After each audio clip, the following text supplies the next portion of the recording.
Gen Zs. Gen Zs.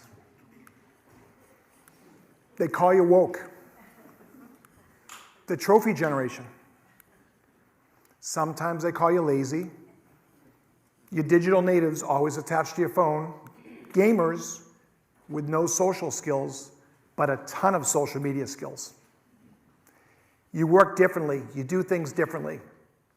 In the workplace, you're there for 6 months, and then you ask for promotion.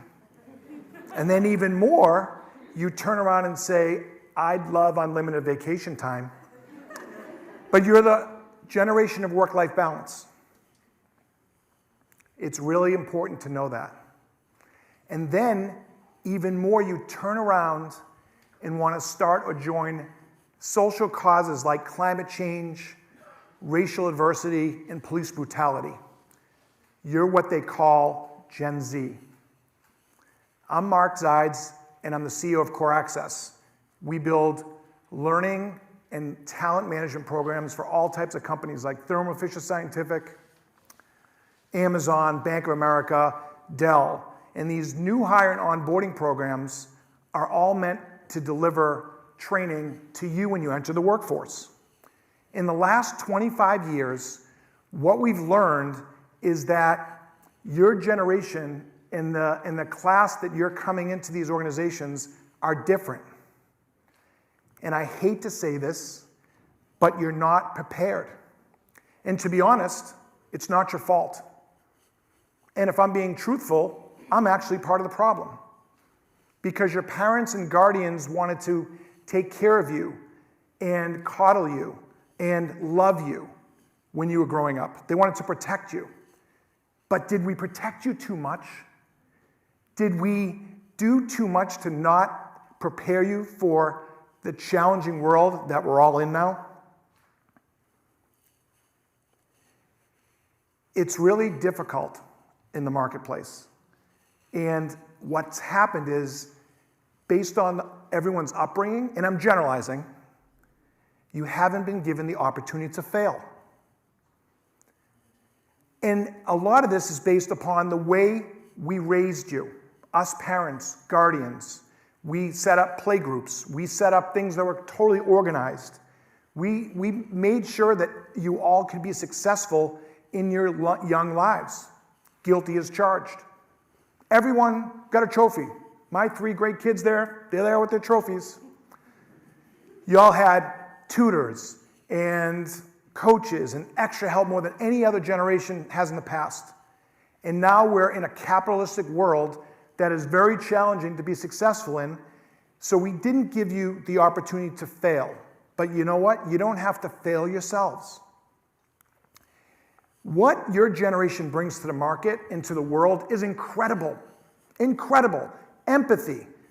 A lot of us can learn a lot more about empathy. Trust me. Equality, collaboration, work-life balance. Those are all traits that are unreal and should be honored. That said, there are workplace gaps. Gen X values grit.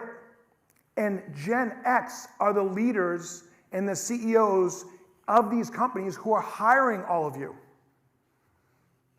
It's important to recognize that. We work with all different types of companies, get feedback all the time. Why do Gen Zers do this? They come across as lazy. They're work-life balance, but they ask a lot of questions, and it's difficult to work with them, and I don't understand how to motivate them. All this. It's okay, because you own your own destiny. You want to stand out. There's a stereotype that's out there, and you want to actually make sure that you are doing whatever you can to make yourself better every day and better than everyone else. Start with your LinkedIn. What do you think it says if your LinkedIn profile doesn't match your resume? These hiring managers and leaders in these organizations are looking for people that have their social and personal brand set up in a professional way. Have you ever Googled yourself? I did the other day. I came up pretty clean. All my party photos are down, and I'm happy about that. But what do you think hiring managers do when your resume shows up in their inbox? They check you out. They're trolling the internet to see what they can find about you. Make sure your social media profiles are buttoned up. Make sure like I said, your LinkedIn profile matches your resume. What does it say about you if you have photos, party photos, or inappropriate beach photos on your resume? It's just, or I'm sorry, on your social profile, that has to be clean. Couple of things. With respect to your social presence, headshot has to be a professional headshot. It might sound simple, but it's the first impression is a lasting impression. Cover letter. When you send cover letters out to companies, make sure they're customizable. Don't just send a generic cover letter. If you customize it for every company you go for a job, it means something. Research. Do your research. Figure out what a company's values are, what their goals are, what their mission statement is, and make sure it aligns with yours. If your goals and values don't align with the company's, don't waste your time or theirs. Interview. Prep for the interview. Do a mock interview. Video yourself. Check your posture, eye contact, all important things. Thank you notes. Everyone loves a thank you note. Send a thank you note to everyone you interview with. And you know what? If you want to be different, send a video thank you note. I love getting those. Again, we hear it all the time. This generation is much different than everyone else. For the first time, about 5 years ago, all 4 generations are in the workforce together. Gen Z all the way to baby boomers. I'm Gen X, and the millennials, they think they're better than Gen Zs. It's kind of funny to hear the feedback. But everyone has to get along together in the workforce. So when you go for a job or figure out what your career is, you have to figure out what your priorities are. Is it work-life balance? Is it virtual workplace? Is it the values of the company? Figure it out and then advocate for yourself when you go for that job. Yes, I'm talking about you. Not all of you, but think about it for a minute. Might be someone next to you, might be somebody else. But the perception that's out there and the stereotype is not positive, and it's not your fault, like I said. But you have to debunk that stereotype when you get into the workforce. So whatever you can do to think about what you can do to stand out and be different, just do that. Here's a few things. Some data, some feedback from all the companies that we work with. The 3 things that people believe that could slow you down or hinder you from having the best career ever is lack of urgency, the inability to deal with conflict, and lack of agility. Lack of urgency. Simple. Get it done. Work hard. Do whatever it takes to stand out. Make your boss look good. Collaborate. Urgency equates will.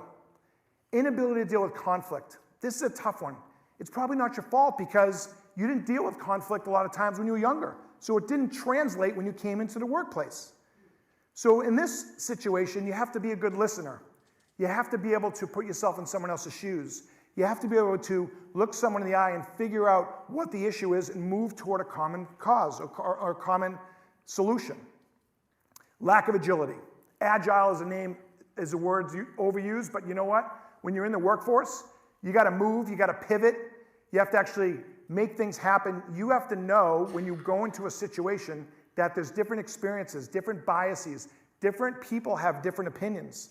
So you have to put yourself in someone else's shoes to kind of figure out what it takes to move forward.